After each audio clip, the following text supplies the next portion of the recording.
Hello friends, welcome to study to learn. आज के इस सेशन में हम डिस्कस करने जा रहे हैं इंडियन ज्योग्राफी को। जो इंडियन ज्योग्राफी स्टार्टिंग से जो पॉइंट बनते हैं एग्ज़ाम को लेकर के, जो इम्पोर्टेंट फैक्ट हैं उनको हम डिस्कस करेंगे और पूरा कंप्लीट इसमें इंडियन ज्योग्राफी को हम डिस्कस करने वाले हैं। ठीक है, तो क्लास फर्स्ट आज का है और इसके बाद जो नेक्स्ट क्लासेस आएंगी उसमें आप बने रहिएगा। ठीक है, तो देखिए इंडियन ज्योग्राफी के कुछ ऐसे इंपॉर्टेंट फैक्ट हैं जो कि एग्जाम में काफ़ी पूछे जाते हैं। तो देखिए फर्स्ट इसमें है कि भारत जो है एशिया महाद्वीप में स्थित एक देश है। ठीक है, तो कई बार पूछा जाता है कि कौन से महाद्वीप से ये संबंध रखता है भारत। तो ये है एशिया महाद्वीप और इसमें कुल 28 राज्य हैं एवं 8 संघ राज्य क्षेत्र हैं। ठीक है, यह एशिया के दक्षिणी भाग में हिंद महासागर के शीर्ष पर 3 ओर से समुद्र तथा उत्तर में हिमालय से घिरा हुआ है। तो आपने कुछ इस तरीके से मैप जो देखा होगा, तो मैप में आपने देखा इंडिया का जो उत्तरी वाला भाग है उसमें आपको हिमालय ऊपर से देखने को मिलेगा इस वाली रेंज में। फिर वहीं अगर आप नीचे साउथ की तरफ जाओ तो आपको तीनों तरफ से क्या देखने को मिलेगा, यहाँ से भी आपको समुद्र मिलेगा, नीचे से भी समुद्र और साइड से भी समुद्र आपको देखने को मिलेगा। ठीक है, तो इस तरीके से जो स्ट्रक्चर है, जो बनावट है भारत की, तो वो कैसी है, वह 3 तरफ से तो वो घिरा हुआ है किससे, समुद्र से, और उत्तर दिशा में देखा जाए तो वह हिमालय से घिरा हुआ है। ठीक है, और अगर बात करें कि किस गोलार्ध में स्थित है भारत, तो ये पूर्णतः उत्तरी गोलार्ध में अवस्थित है। भारत के मुख्य भूभाग का अक्षांशीय विस्तार 8 डिग्री 4 उत्तरी अक्षांश से 37 डिग्री 6 उत्तरी अक्षांश के मध्य है। ठीक है, तो मुख्य भूभाग किसे कहेंगे, जो लैंड एरिया है। ठीक है, मतलब भूमि का जो एरिया है उसका जो अक्षांशीय विस्तार है, तो अक्षांशीय विस्तार की किन रेखाओं से कहाँ तक स्थित है, तो ये 8 डिग्री 4 से स्टार्ट हो जाता है और 37 डिग्री 6 उत्तरी अक्षांश के मध्य, मतलब इतने इस एरिया में जो है वो भारत स्थित है। और वहीं अगर भारत के देशांतरीय विस्तार की बात करें तो 68 डिग्री 7 पूर्वी देशांतर से 97 डिग्री 25 पूर्वी देशांतर के मध्य है। तो ये जो इसको कहेंगे हम कि भारत की जो अवस्था है या जहाँ पर अवस्थित है, जिन रेखाओं के बीच में जो उत्तरी अक्षांश और देशांतरीय जो रेखाएं हैं, इनके किस पॉइंट पर स्थित है, तो ये याद रखना है क्योंकि ये एग्जाम में पूछे जाने वाले फैक्ट हैं। ठीक है, काफ़ी इंपॉर्टेंट है, इनको साथ में आप नोट भी ज़रूर कीजिएगा। तो अक्षांशीय और देशांतरीय रेखाएं आपको पता है कि इस तरह की जो रेखाएं हैं काल्पनिक रेखाएं। ठीक है, अक्षांशीय और देशांतरीय, उनको उनके बिहाफ पे, मतलब ये सारा का सारा स्ट्रक्चर जो बनावट है भारत की, तो कहाँ से कहाँ तक ये स्थित है इसमें दिया है। फिर है भारत का उत्तर से दक्षिण में विस्तार। अब भारत का उत्तर से यानी कि जो ऊपर नॉर्थ है, नीचे साउथ, उत्तर से दक्षिण में जो विस्तार है, इस तरह से जो दूरी है भूमि की, तो वो कितनी है, वो है 3214 किलोमीटर। और वहीं अगर बात करेंगे पूर्व से पश्चिम की ओर, तो वो है 2933 किलोमीटर। ठीक है, तो याद रखना है कि उत्तर से दक्षिण विस्तार इसका कितना है, 3214 है और 2933 पूर्व से पश्चिम में स्थित है। भारत की स्थल सीमा की लंबाई, ठीक है, स्थल सीमा यानी कि जहाँ पर भूमि है, तो उस सीमा की जो लंबाई है वो 15,106.7 किलोमीटर है। और वहीं अगर तटीय भाग की बात करें तो तटीय भाग का जो किनारा है, ठीक है, तो वह कितना है, यानी कि तट मतलब जो समुद्र से सटा हुआ एरिया है, तो उसकी जो लंबाई है वो 7,516.6 किलोमीटर है। तो ये भी आपको नोट करना है कि स्थल की जो सीमा है वो 15,106.7 किलोमीटर, और वहीं अगर तट की बात करें तो 7,516.6 किलोमीटर इसकी लंबाई है। मुख्य भूमि की तटीय रेखा की लंबाई 6,110 किलोमीटर है। मुख्य भूमि की जो तटीय रेखा है, ठीक है, जो मुख्य भूमि जो उसकी भारत की मुख्य भूमि है, तो इसकी जो तटीय रेखा है वो 6,110 100 किलोमीटर, सॉरी 6100 किलोमीटर है। आगे बढ़ेंगे इसमें। नेक्स्ट देखिए टॉपिक, भारत के क्षेत्रफल की बात यहाँ पे हो रही है, ठीक है। इसमें नेक्स्ट पॉइंट है भारत का क्षेत्रफल, ठीक है। भारत के क्षेत्रफल की बात करें अगर, तो इसका जो क्षेत्रफल है वो 32,87,263 वर्ग किलोमीटर, ठीक है। 32,87,263 वर्ग किलोमीटर है। और क्षेत्रफल की दृष्टि से देखें तो क्षेत्रफल की दृष्टि से जो भारत का स्थान है वो कौन सा है, भारत का 7वां स्थान है। सबसे पहले स्थान पर रूस है, फिर कनाडा है, यूएसए है, चीन, ब्राज़ील, फिर ऑस्ट्रेलिया है, ठीक है। यानी कि भारत से 6 बड़े देश हैं और भारत के बाद जिसका स्थान है 8वें स्थान पर वो अर्जेंटीना है, ठीक है। ये याद रखना है आपको। फिर है विश्व की 2.4% भूमि भारत के पास है, यानी कि पूरे विश्व में जो भारत की भूमि है, भूमि का प्रतिशत कितना है भारत का, वो है 2.4 पूरे विश्व का भूमि का प्रतिशत ये इसमें है। जबकि विश्व की लगभग जो 17.5% जनसंख्या भारत में निवास करती हैं, यानी कि पूरे विश्व में जो परसेंटेज है भारत का जनसंख्या प्रतिशत में, तो 17.5% है। और जनसंख्या के दृष्टिकोण से भारत अब रिसेंटली 2030 में जो अभी बताया गया है कि ये फर्स्ट स्थान पर आ गए हैं, क्योंकि ये चीन पहले फर्स्ट स्थान पे था, लेकिन अब भारत क्या हो गया है, पहले स्थान पर हो गया है जनसंख्या दृष्टि से। भारत के उत्तर में नेपाल, भूटान सबसे छोटा पड़ोसी देश, और चीन दक्षिण में श्रीलंका, ठीक है। तो भारत के ये कौन सी सीमाएं हैं, ये अन्य देशों से जुड़े हुए जो पड़ोसी देश हैं, जो अन्य देश हैं जो कि भारत की सीमा से सटे हुए हैं, तो कौन कौन से हैं। उत्तर में देखा तो नेपाल, भूटान है, ठीक है। इसमें नेपाल और भूटान, जो भूटान है वो सबसे छोटा पड़ोसी देश है, वह चीन दक्षिण में, ठीक है, दक्षिण की श्रीलंका है, ठीक है। उत्तर में तो हो गया नेपाल, भूटान और चीन, ठीक है, इसमें कंफ्यूज नहीं होना है। उत्तर में नेपाल, भूटान व चीन है, और इसमें सबसे छोटा पड़ोसी देश पूछा जाता है कई बार, तो ये भूटान है। और दक्षिण में देखें तो श्रीलंका है, मालदीव एवं हिंद महासागर, ठीक है। दक्षिण के साइड से कौन सा, श्रीलंका, मालदीव एवं हिंद महासागर। तो कौन सा सागर जुड़ता है भारत से, तो ये भी पूछा जाता है, तो हिंद महासागर होगा। अगर पूर्व दिशा की ओर से देखें तो बांग्लादेश, म्यांमार, बंगाल की खाड़ी तथा पश्चिम में पाकिस्तान एवं अरब सागर स्थित हैं। तो ये जो भारत के पड़ोसी देश हैं, तो किस दिशा में कौन सा है, ये इसमें दिया हुआ है। भारत की जलीय यानी कि जो समुद्र से लगे हुए देश हैं, तो वो हैं 7, ठीक है। समुद्र एरिया से लगे हुए जो अलग अलग देश हैं भारत से, जो पड़ोसी देश हैं, तो वो 7 हैं। इसमें पाकिस्तान, फिर Maldives, Sri Lanka, Bangladesh, Myanmar, Thailand, Indonesia है, ठीक है। तो ये कुल 7 देश हैं, इनको याद रखना है कौन कौन से हैं, पाकिस्तान, मालदीव, श्रीलंका, बांग्लादेश, म्यांमार, थाईलैंड तथा इंडोनेशिया। भारत के 3 राज्यों की सीमाएं सर्वाधिक 3 देशों से मिलती हैं, ठीक है। अब ये वाला क्वेश्चन भी कई बार पूछा जाता है कि भारत के 3 राज्यों की सीमाएं जो कि सर्वाधिक 3 देशों से मिलती हैं। तो इसमें सबसे पहला पश्चिम बंगाल, ठीक है। तो जो स्टेट है, राज्य है जो कि अन्य देशों से मिलती हैं इसकी सीमाएं, तो पश्चिम बंगाल की जो सीमा है वो बांग्लादेश से, नेपाल से, भूटान से मिलती है। वहीं सिक्किम जो दूसरा राज्य है भारत का, उसकी जो सीमा है वो नेपाल, चीन एवं भूटान से मिलती है।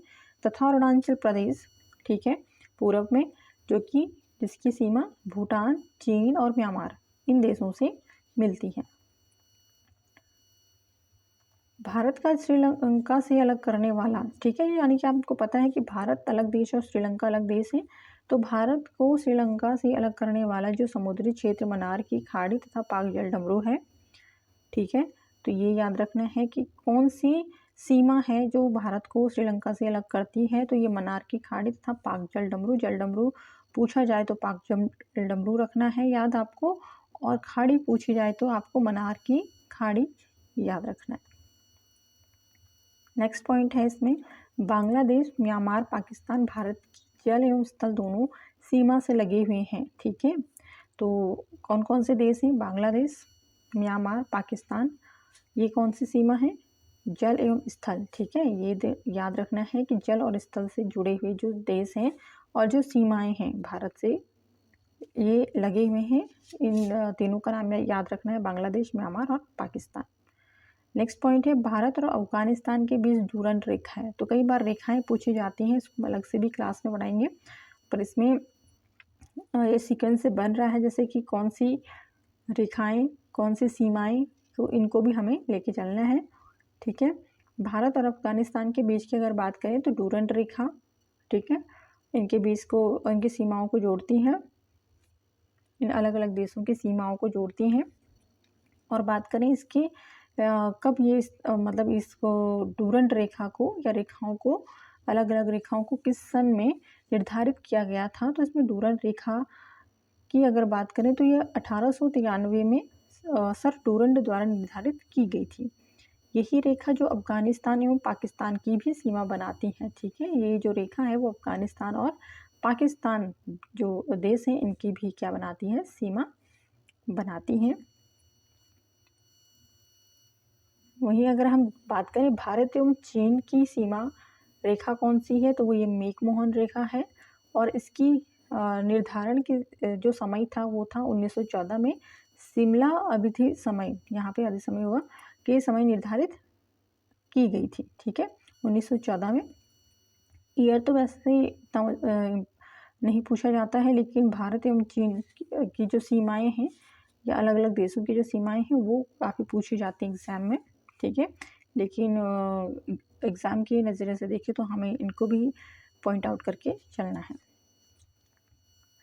नेक्स्ट है रेडक्लिफ रेखा, जो कि 1947 में भारत पाकिस्तान के बीच निर्धारित की गई थी रेडक्लिफ रेखा। ठीक है, डूरंड रेखा भारत पाकिस्तान, और इसके बाद आपने पढ़ा मैकमोहन भारत चीन, और भारत पाकिस्तान था डूरंड रेखा। ठीक है, अफगानिस्तान, भारत और अफगानिस्तान। और भारत पाकिस्तान की बात करें तो रेडक्लिफ रेखा, ठीक है, 1947 में इसको निर्धारित किया गया था। बांग्लादेश के बाद जब बांग्लादेश आज़ाद हुआ, भारत बांग्लादेश सीमा को भी रेडक्लिफ रेखा कहा जाता है। ठीक है, तो ये रेखा भारत पाकिस्तान की भी है और भारत बांग्लादेश की भी है। आगे है भारत प्रायद्वीप का दक्षिणतम बिंदु कन्याकुमारी है। ठीक है, ये कई बार पूछा जाता है कि प्रायद्वीप का जो दक्षिणतम बिंदु है कन्याकुमारी है, वहीं जो बिल्कुल अंतिम बिंदु है तो वो इंदिरा पॉइंट इसको कहा जाता है। और अगर बात करें कन्याकुमारी की तो यह कैप कॉमरिन नाम से भी जाना जाता है, कैप कॉमरिन। ठीक है, भारत प्रायद्वीप का दक्षिणतम जो बिंदु है वो कन्याकुमारी है, और इसका जो दूसरा नाम है वो कैप कॉमरिन है। अगर कभी एग्ज़ाम में गिवन होता है तो आप कैप कॉमरिन को भी टिक कर सकते हैं, क्योंकि इसका ही दूसरा नाम है, जो कि कन्याकुमारी का दूसरा नाम है। ठीक है, आगे बढ़ते हैं। कर्क रेखा भारत के लगभग बीचों बीच 8 राज्यों से होकर के गुजरती है। तो कर्क रेखा जो कि भारत के बीचों बीच होकर गुजरती है, और किन किन राज्यों से होकर के गुजरती है? ये टोटल 8 राज्य हैं। इसमें गुजरात, राजस्थान, मध्य प्रदेश, छत्तीसगढ़, झारखंड, पश्चिम बंगाल, त्रिपुरा एवं मिजोरम। ठीक है, इनसे ये होकर के गुजरती है।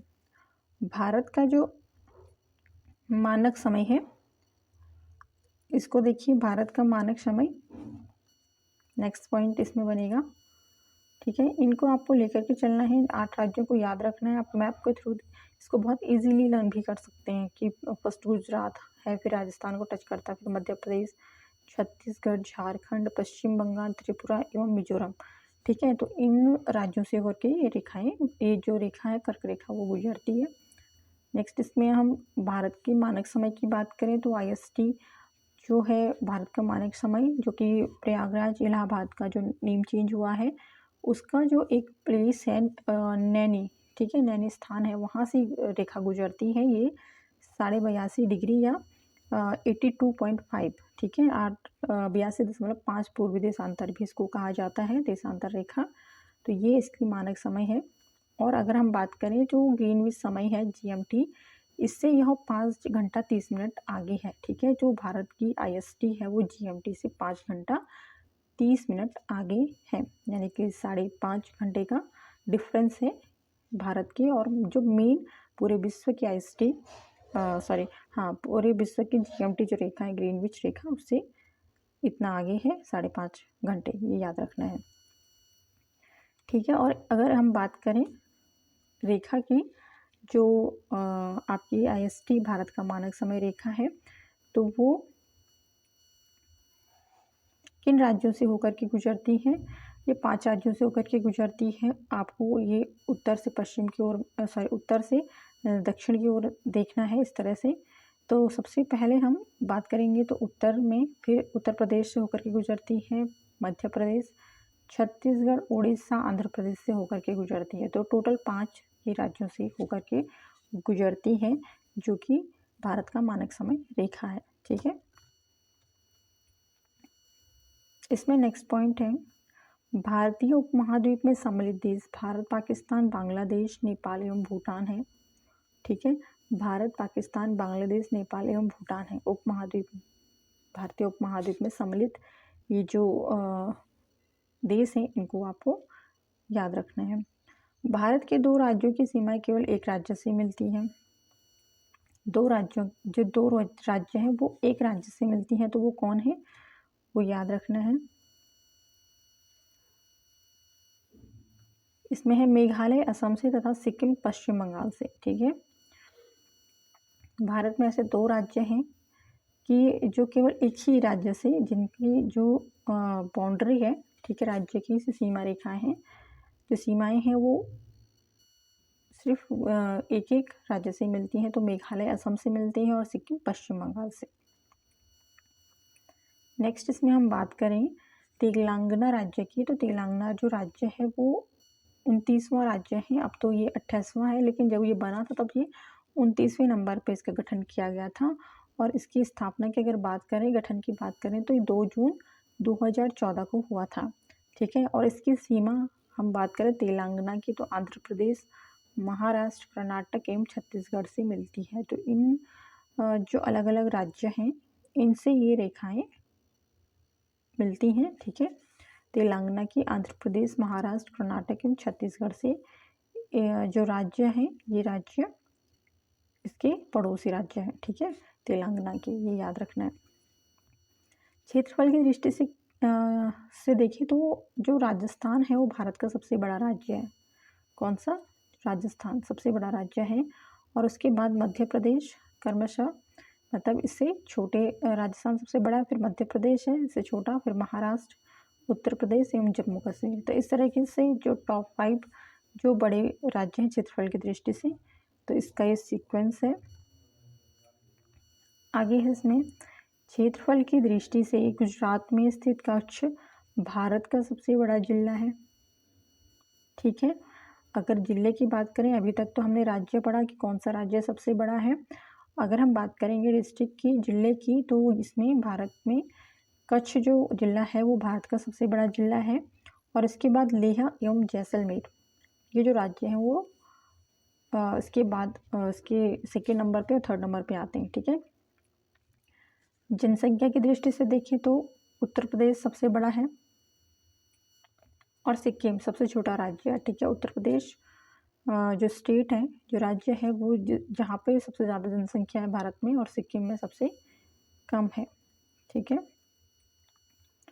क्षेत्रफल की दृष्टि से गोवा जो है वो भारत का सबसे छोटा राज्य है।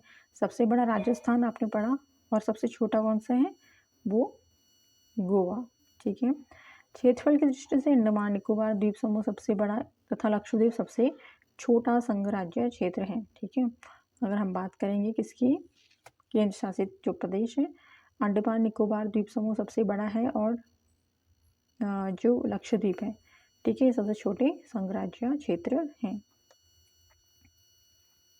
केंद्र शासित प्रदेश पुदुचेरी का फैलाव भारत के 3 राज्यों में है, तमिलनाडु में कराईकल तथा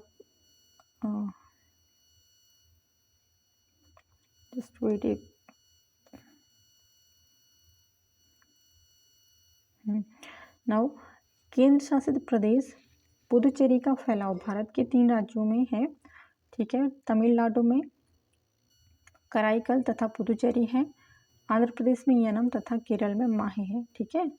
तो जो पुदुचेरी है जो केंद्र शासित प्रदेश है, तो भारत के 3 राज्यों में है, मतलब इतने इसकी सीमाएं इतनी दूर तक है। तमिलनाडु में कराईकल तथा पुदुचेरी, आंध्र प्रदेश में यनम तथा केरल में माही, ठीक है। जनसंख्या की दृष्टि से दिल्ली सबसे बड़ा तथा लक्षद्वीप सबसे छोटा राज्य क्षेत्र है, ठीक है। अगर जनसंख्या की बात करें तो दिल्ली सबसे बड़ा है क्षेत्र, जनसंख्या की दृष्टि से लक्षद्वीप सबसे छोटा, यानी कि लक्षद्वीप में कम जनसंख्या है, दिल्ली में सबसे अधिक है। उत्तर प्रदेश की सीमा सबसे अधिक 8 राज्यों को स्पर्श करती है। जो नेक्स्ट पॉइंट है कि कौन सा राज्य है जो सबसे अधिक अन्य राज्यों को स्पर्श करती हैं या अन्य राज्य उसके पड़ोसी हैं, कई बार इस तरह से पूछा जाता है, या सीमाओं को टच करती हैं, कौन सा ऐसा राज्य है। तो इसमें उत्तर प्रदेश है इसका आंसर, और इसका देखें तो 8 राज्य वो कौन कौन से हैं। तो उत्तर प्रदेश जो है वो उत्तराखंड को टच करता है, हिमाचल प्रदेश को टच करता है, हरियाणा, राजस्थान, मध्य प्रदेश, छत्तीसगढ़, झारखंड एवं बिहार।